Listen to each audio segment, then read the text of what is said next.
What up, world? What up, world? Back again. You know what it is. Your boy, Vic XL. It's your Spank. And we are the Country Rap Report.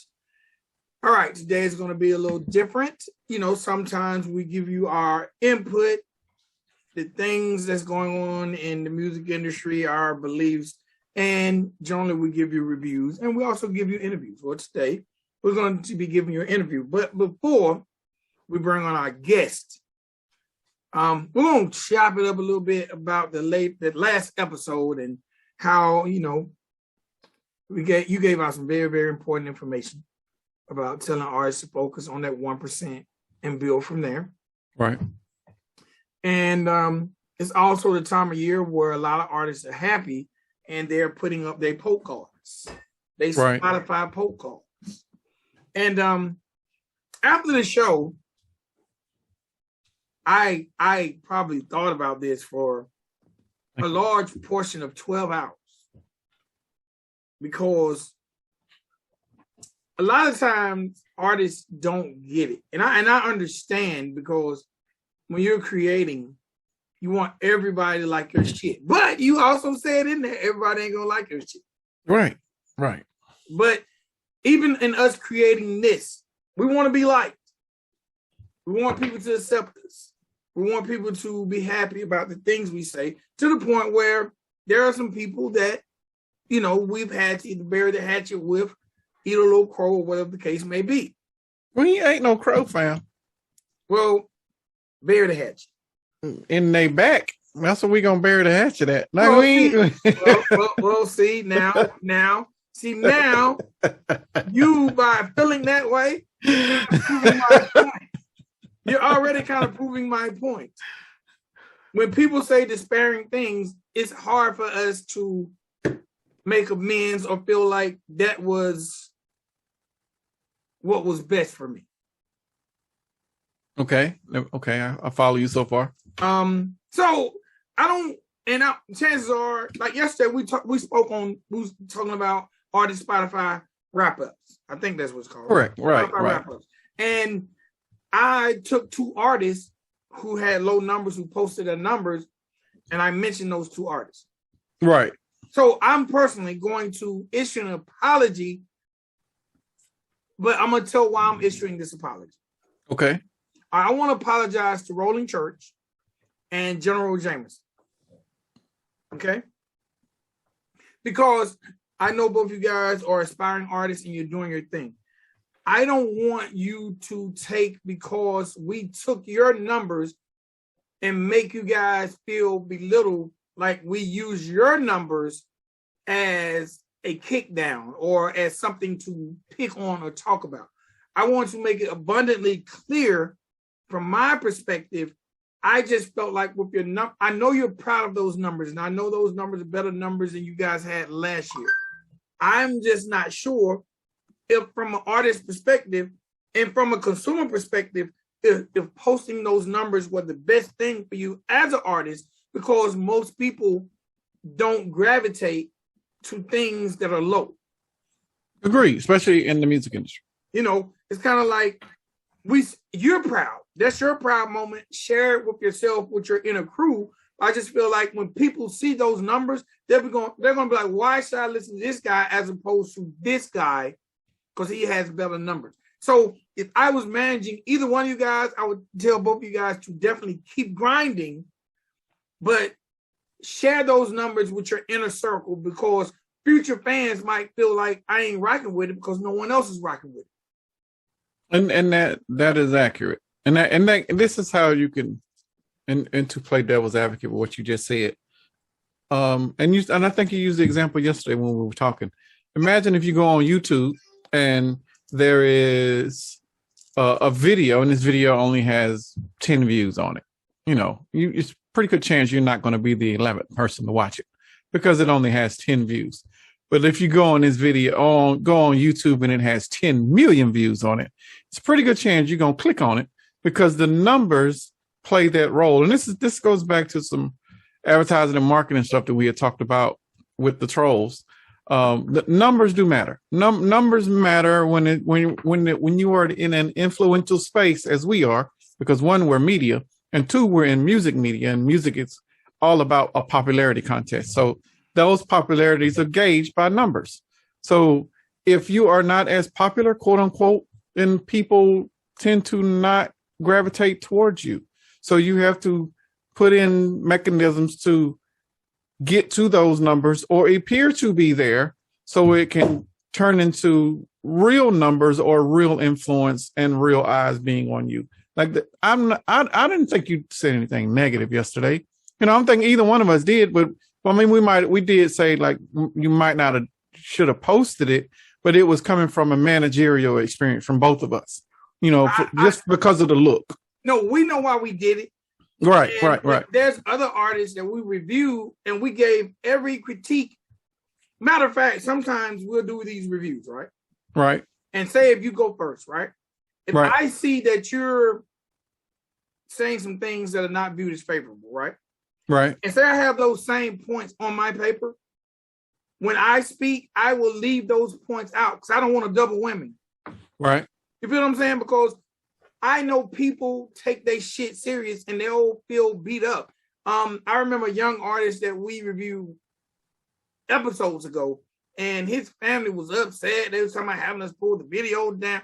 And bro, real talk, we never said this guy didn't have talent. We never offered things that he should do when it comes to his age demographic as far as getting him exposure.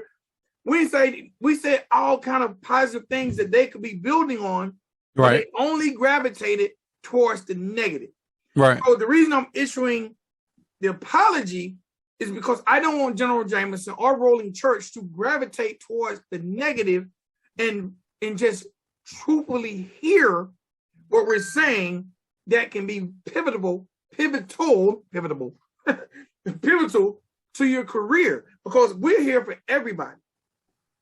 Like even me, like people who took shots at us, I don't have a problem putting them on this platform. I don't have a problem discussing how we feel publicly. Right. Because again, it's a platform, just like we made a video months back.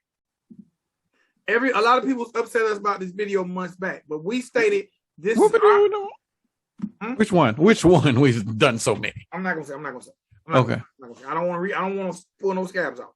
Okay. Because when I keep talking, then you know what I'm talking about. Okay. We made this video and we basically gave our review, our reaction of a video that was publicly posted. And our opinions wasn't favorable because they were fans of those people. Right. So then most people who like those people didn't hear not one positive thing we said because they only gravitated towards the negative.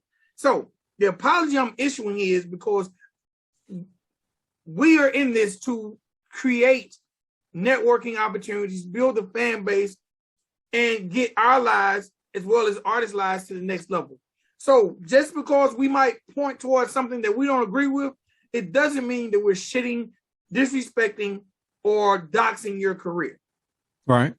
And I just want that to be clear going into the new year, because I know we can't do a show and like everything. Because if we like everything, then y'all can be like, that's some bullshit. They don't like everything. Right. So we want to be genuine. I just don't want those guys. I know those guys are young.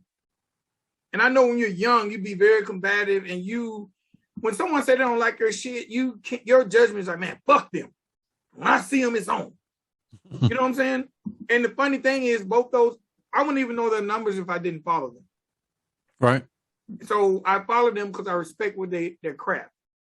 I just, again, before we bring our guests on, I want to reiterate, if I was handling your career, I would have told you don't post those numbers. I don't give a fuck if every other artist is posting their numbers. Don't. There's a reason that the bigger artists don't post that shit. There's a reason that you won't see Church posting that shit. You ain't gonna see Adam posting that shit. Because they don't even know what the gauge is. Right. You feel what I'm saying? Adam posts his numbers, and wow, my numbers aren't as big as the sticks. Right. How does he look now? Right. You know what I'm saying? Or say Church posts his numbers, and his numbers is not big as Shotgun Shane. Right. Or Just in Time posts his numbers, and Shotgun Shane numbers are bigger. Now, how does Just in Time look? A guy who's trolled Shotgun Shane for damn near 12 whole months. Right. And Shotgun Shane got better Spotify numbers. How does he look? yes, he's gonna say all people buying the numbers, but to the court of public opinion, he would look like he took an L. So sometimes celebrate your victory in silence. Shout out to Tom McDonald.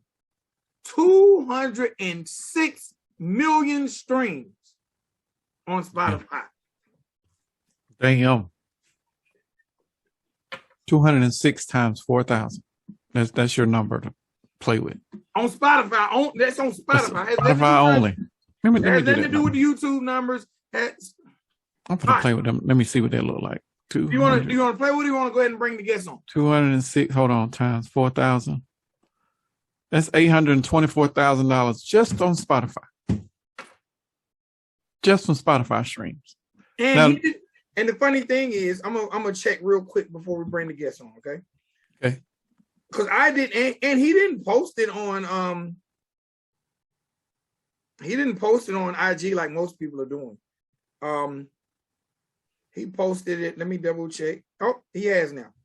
It's on IG now. Actually, I'm sorry. I inflated his number. My apologies. You said 206. Yeah, I'm sorry. Okay, what is it? 201.9. No, what the still, what's a couple thousand more or less? It don't matter. He's still in a different stratosphere. 5.5 million listeners. Now, going back to what I said before I bring on our guests. You see these numbers? Right. Imagine Eminem posting his, and his is 150 million. How does he look?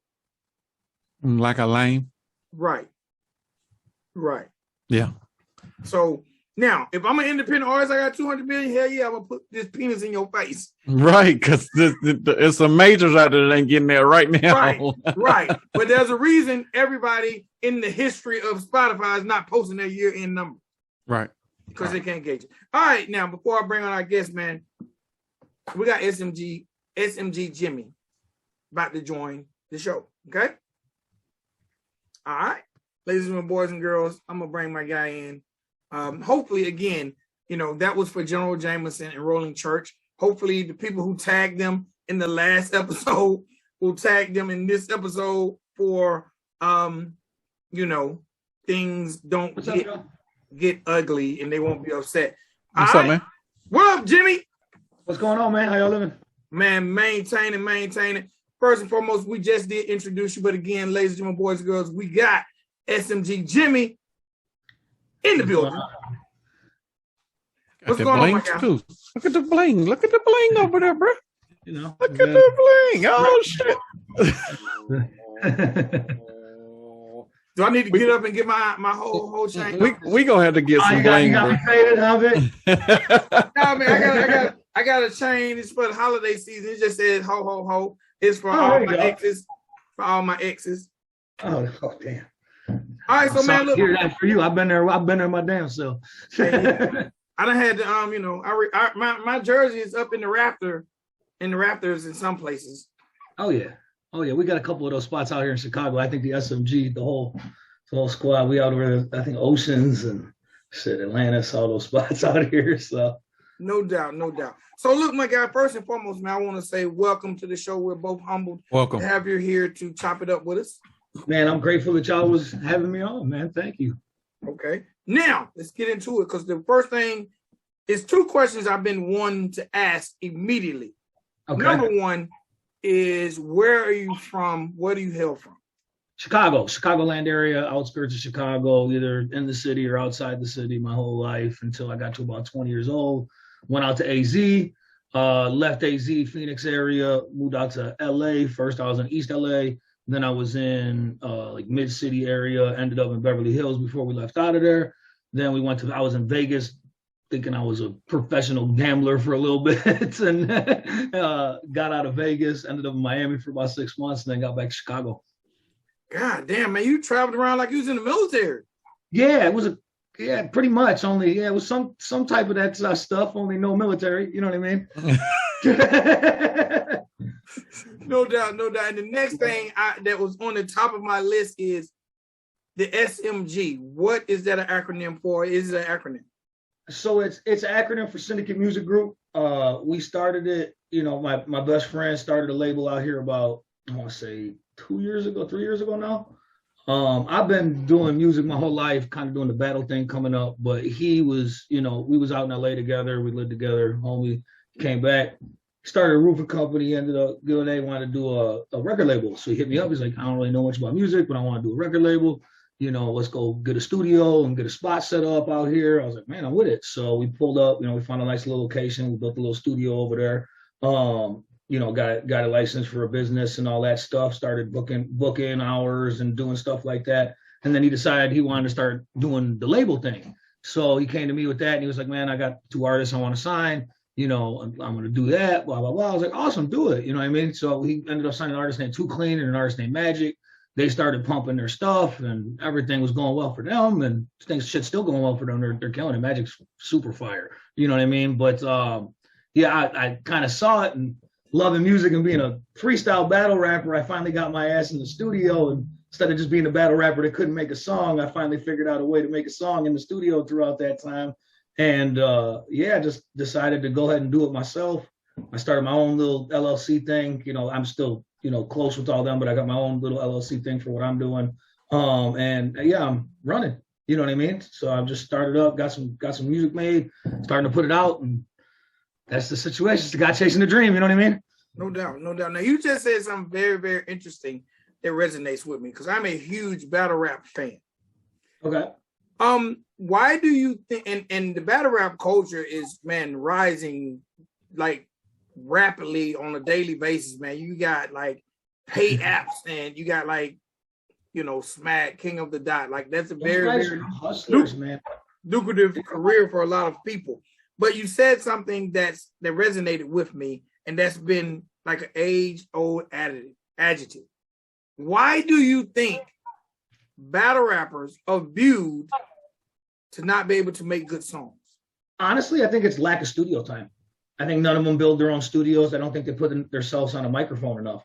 I think if they really took and just sat there on a microphone for a year or two and learned how to manipulate their voice and learned how to do whatever it took to actually make their sound come through on the microphone the right way, then I think that they would all be killers. But I don't think any of them really, most freestyle rappers are the guys that just want to, they get high around their homies and they start rapping. You know what I mean? Right. It's not really, the guys aren't really taking the, especially with the battle rap thing, those guys take it seriously at the top levels. But like when they're doing that, they're writing 70 pages of freaking material for one battle nowadays. They're hour-long battles. It's crazy. You know what I mean? So it's like, where do you got the time to go get in the studio and put the hours it takes to really learn yourself on the mic? I mean, that was the case for me. I used to always be freestyling and rapping and being around everybody and believing in myself as a musician, but never had the funds first off in the beginning. And then it was, never had the drive to go sit in front of a studio. Because, the first couple times you hear yourself on a mic as a battle rapper, you're like, what the fuck? This is not what this is trash. You know what I mean? Like, and it'll discourage a lot of them because they're like, okay, first time anybody hears themselves on a mic, I don't care, unless you're a singer, like with just natural gifted talents, like you're going to sound like trash. You know what I'm saying? Unless you learn how to get your sound and figure that out. You know what I mean? And in my opinion, this is not, who am I? You know what I mean? So.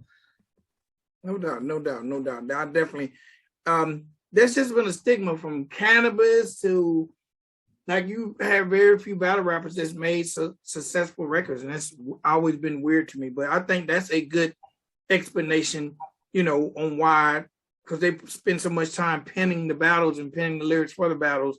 They don't have to record it. They just do that shit and recite it and learn it. So I definitely get it. But does the culture follow them though? Like the people that follow battle rap, when they start making songs, do they translate? Do they move over here?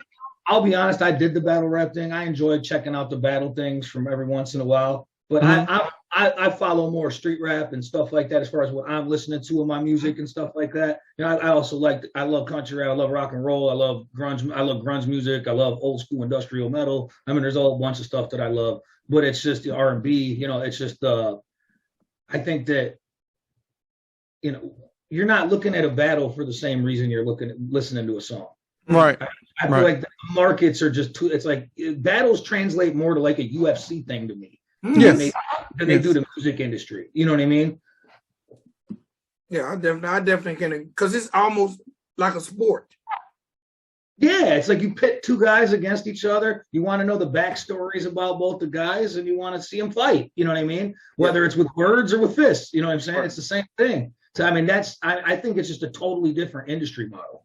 Yeah. Well, I'm not a huge fan of the battle rap leagues, but I do follow a couple folks just because they were former clients. But when I was never impressed, if I'll now say that, like I hear about all the accolades over there on the battle rap side, but then when I hear them on wax, I'm like, bro, it's just average. Like what made you so great? Because I'm not hearing it here. But the second somebody disses them and there's beef, then I hear it. Then it's all there. So they need something like that to keep them motivated. You know, maybe they can do the beefs and put them on records and then put it out there and we can buy it that way. But I'm not getting the translation from battle rapper over to whatever you're doing, whether it's core rap or whatever it is. But I just don't see a lot of translation, especially in sales for a lot of these guys.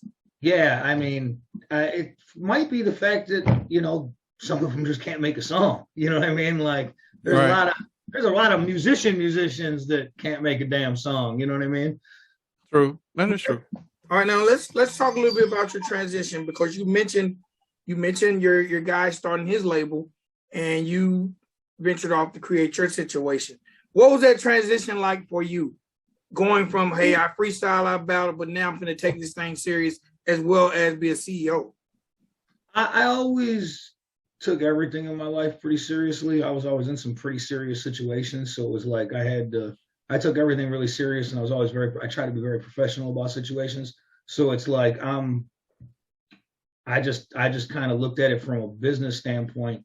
And a lot of the time the reason I didn't jump at it is because I never saw how it transitioned without a huge bag behind you.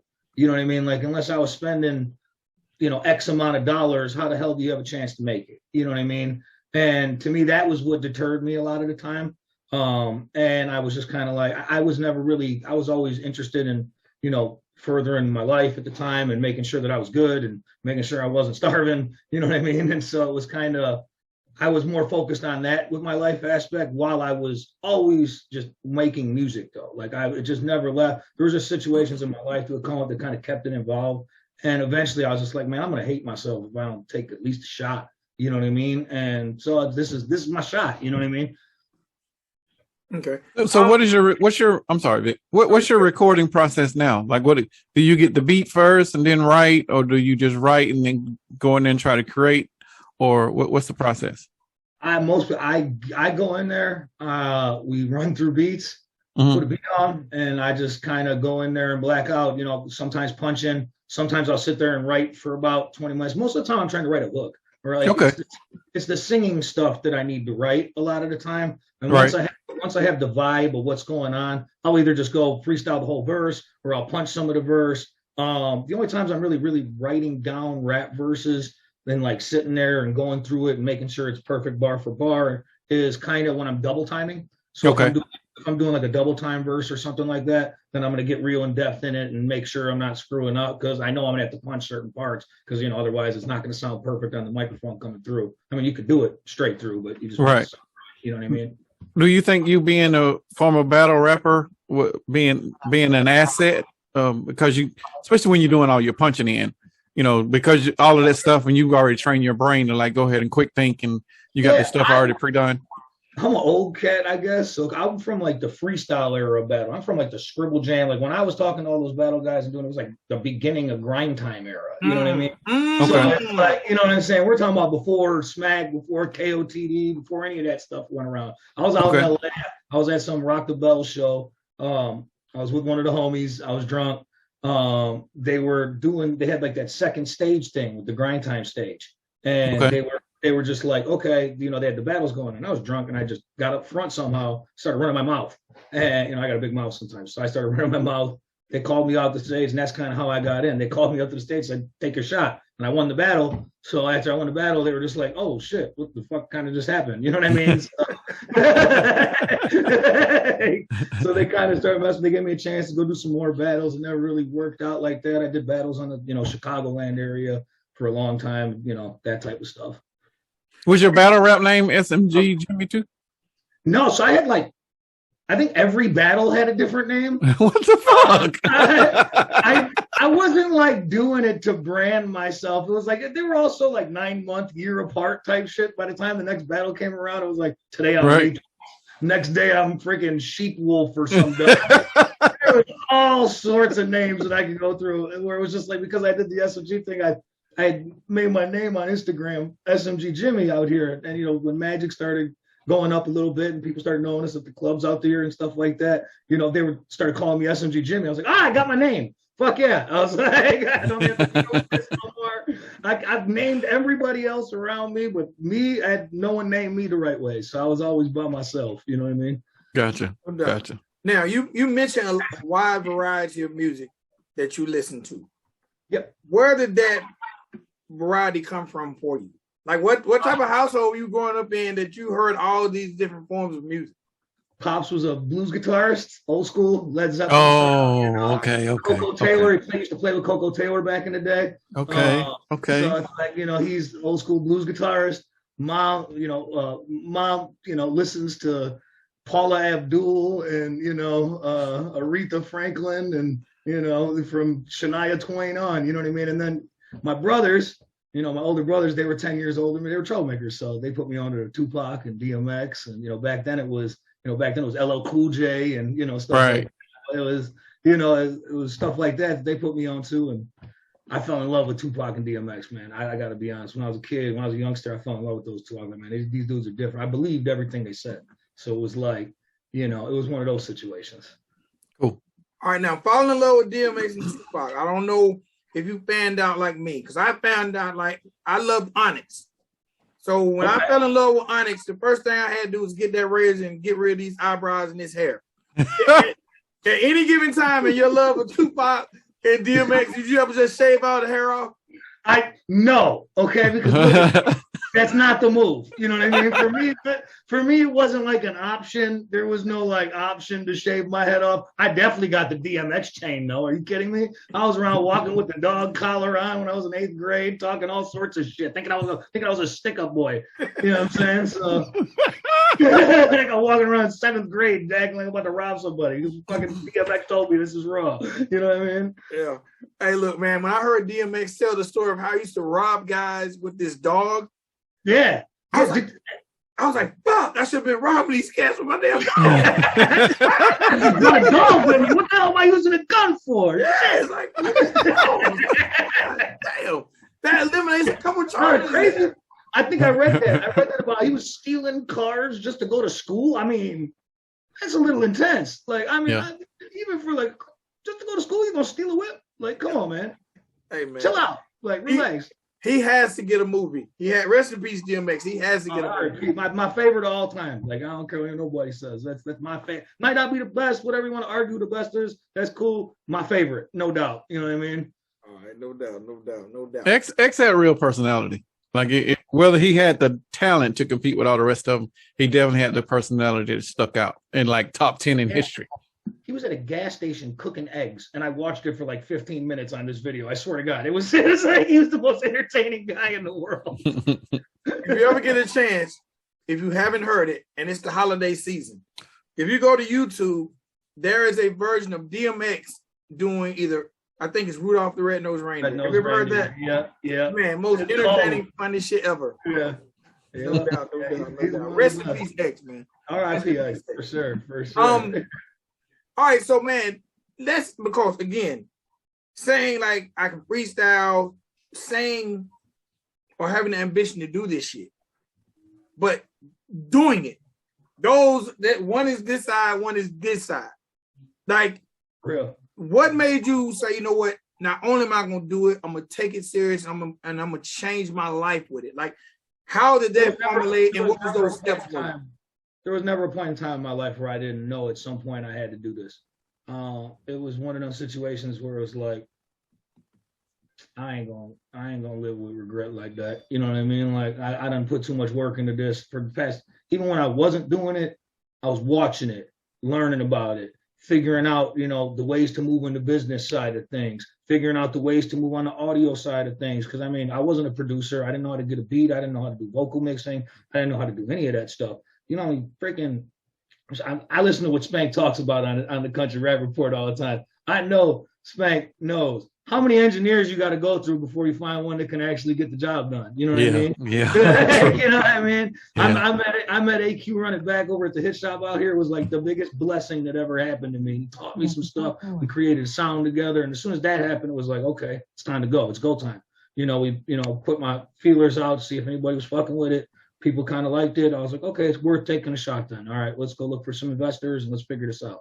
You know what I mean? No doubt.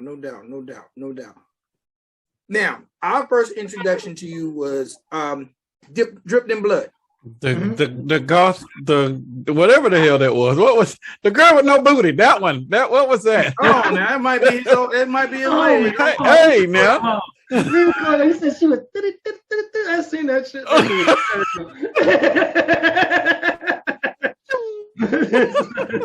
So, talk to us about that record, like because I'm gonna be honest.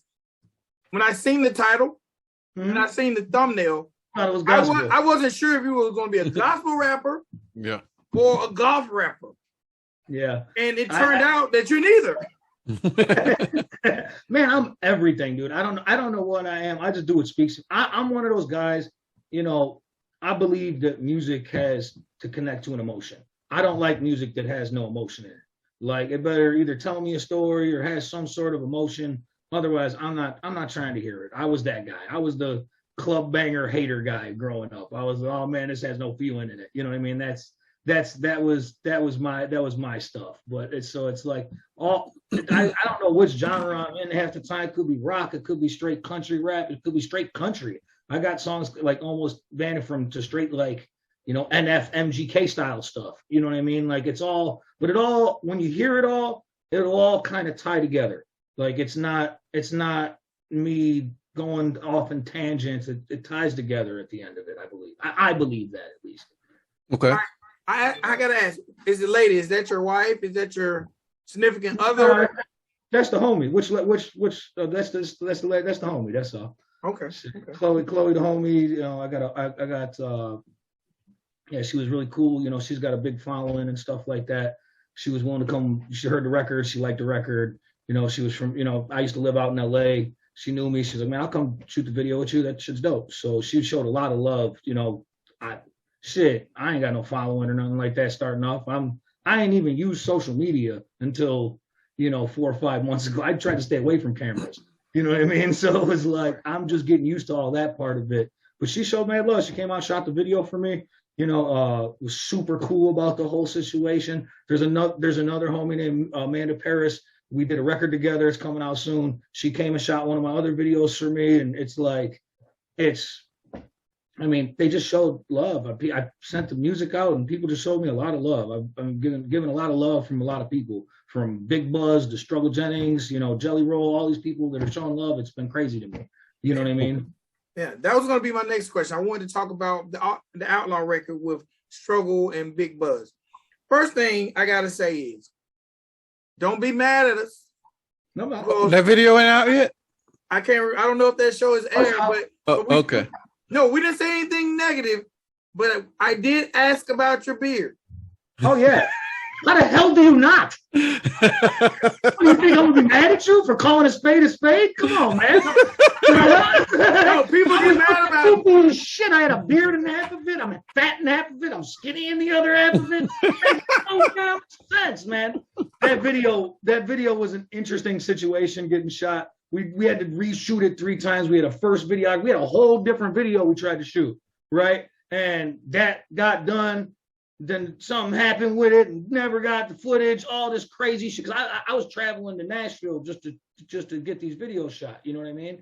Right. And just a whole bunch of crazy stuff. We eventually ended up with a dope dude named Payboy. He ended up doing it dope. We had to shoot a couple of scenes in scattered locations because, man, Struggle showed so much love. Dude, he showed up like 3 times to fucking help us get this shit done. And it was like, we kept fucking it up. So it's like, how are we gonna, like, you know, we had to do some goofy shit. The timeline was weird. You called it. That's why I was like, man, that was just way too accurate right here. Spank's over here saying what I did, sending the verses, and how the verses got did with producer, just calling it perfectly.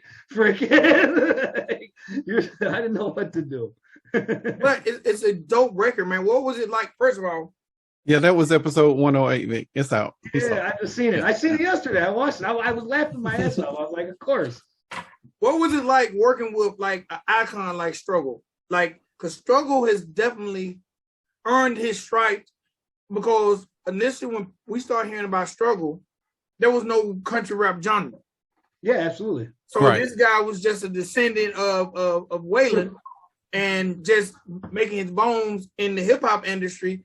And then all of a sudden, here comes this genre of country rap, and he's being embraced and getting the numbers and the accolades that he deserves for his talent.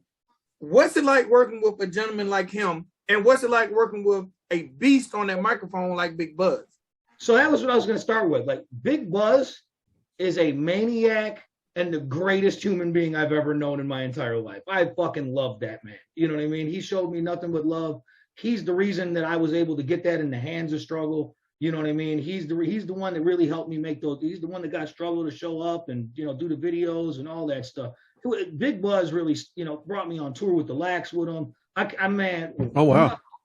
You know, nothing but love to fucking Big Buzz. You know what I'm saying? That guy could have been nothing but a giant maniac blessing. You know what I mean? Like, so that's all I can say about Big Buzz. Struggle was super professional.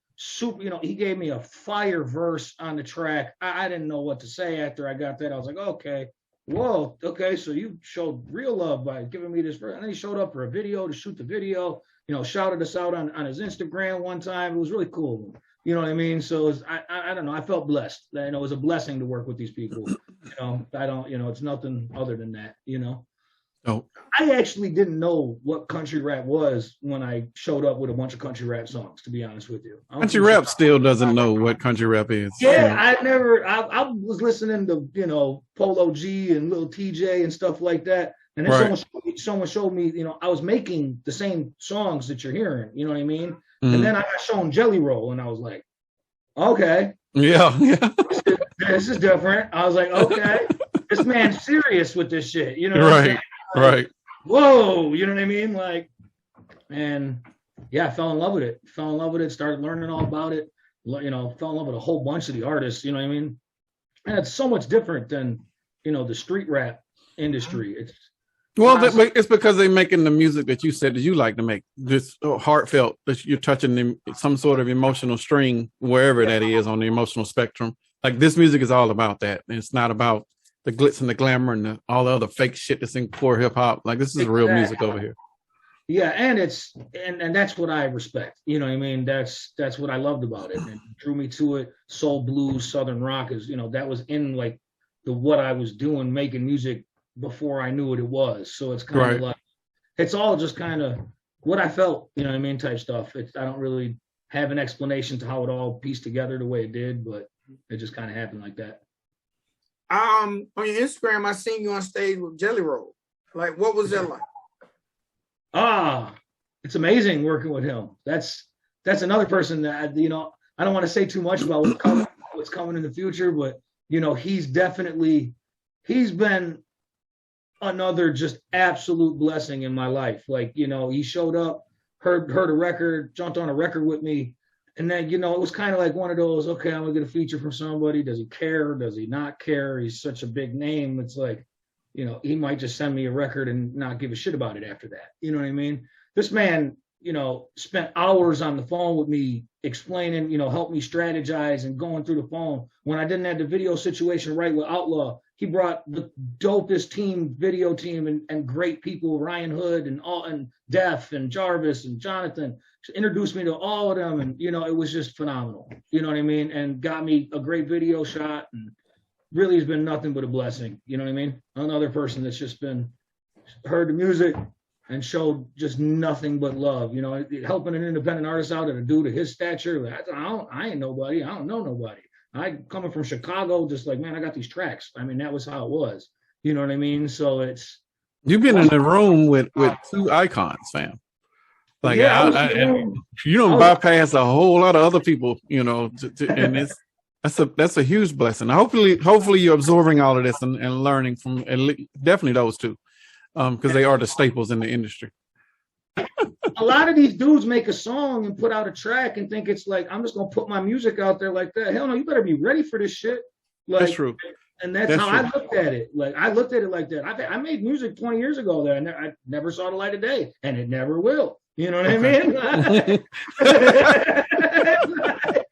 So it's just the whole point of, you know, you have to feel like you're ready. And I developed it. I studied the industry. I studied how labels move. I looked at how all the majors moved and said, how do I move like them?